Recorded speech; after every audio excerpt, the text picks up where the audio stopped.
Actividad integradora 4.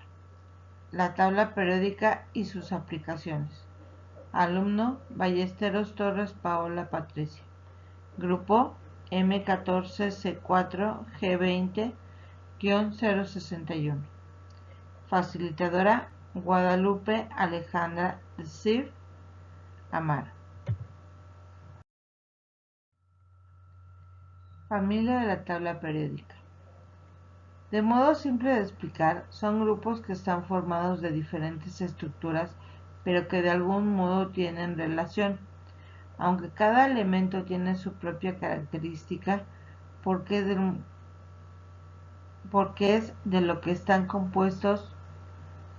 Existen 18 grupos o familias dentro de la tabla periódica y se colocan de modo horizontal.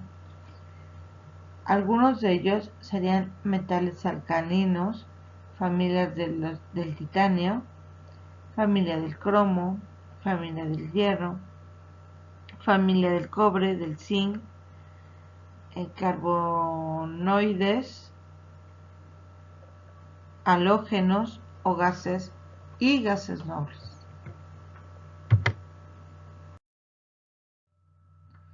Periodos de la tabla periódica. En la tabla periódica los elementos están ordenados de forma que aquellos con propiedades químicas semejantes se encuentren situados cerca uno del otro. Los elementos se distribuyen en filas horizontales llamadas periodos. Pero los periodos no son todos iguales, sino que el número de elementos que contienen va cambiando, aumentando al bajar en la tabla periódica. Por ejemplo, en el periodo 1 solamente contamos con 2 elementos. En el periodo 3 se cuenta con 8 elementos. A partir del periodo 4 tienen 18 elementos. Y en el periodo 6 en adelante son 32 elementos.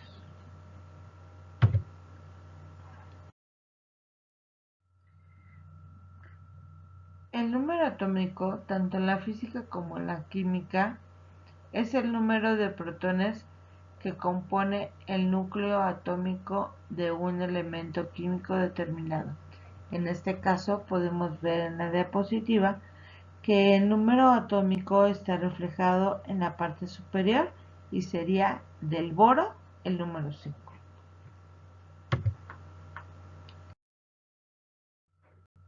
Símbolo químico. El símbolo químico es una abreviatura del nombre de cada elemento químico descubierto y expresado en la tabla periódica.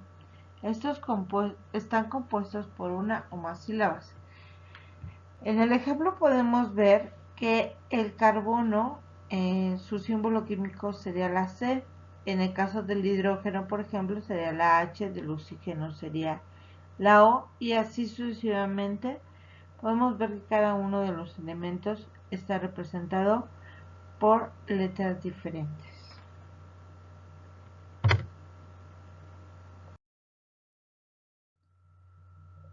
La masa atómica.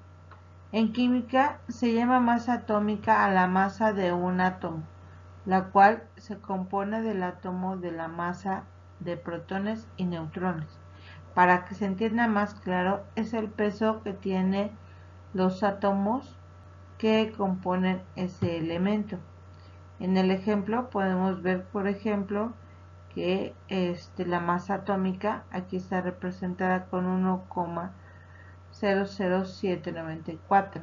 Ese es el peso que tiene en su totalidad ese elemento.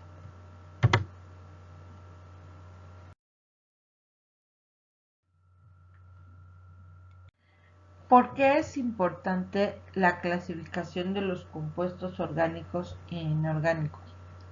Es de suma importancia conocer porque de ellos están formados todo nuestro entorno y para poder manipularlos es necesario saber de qué materias están compuestos, así como los nutrientes que nos alimentan o los elementos que nos pueden envenenar. También sabemos el modo en cómo nos manejamos en el mundo y cómo aprovechamos de manera responsable los recursos naturales que nos da. Ejemplos de compuestos orgánicos e inorgánicos. En este caso, los orgánicos serían la madera, los azúcares y las proteínas, entre otros más. Y de los inorgánicos, los aminoácidos, el carbonato de sodio y el dióxido de carbono. Obviamente existen muchos más.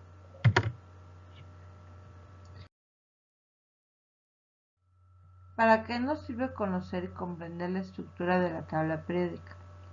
La tabla periódica de los elementos muestra los elementos de la naturaleza según su número atómico y sus propiedades químicas. Es enormemente útil para ver la relación entre las propiedades de los elementos o predecir propiedades de elementos todavía no sintetizados o descubiertos. Como podemos observar en la ilustración, cada uno de los elementos que forman parte de la naturaleza están reflejados ahí, desde lo que son los gases, los metales y organismos de diferentes estructuras.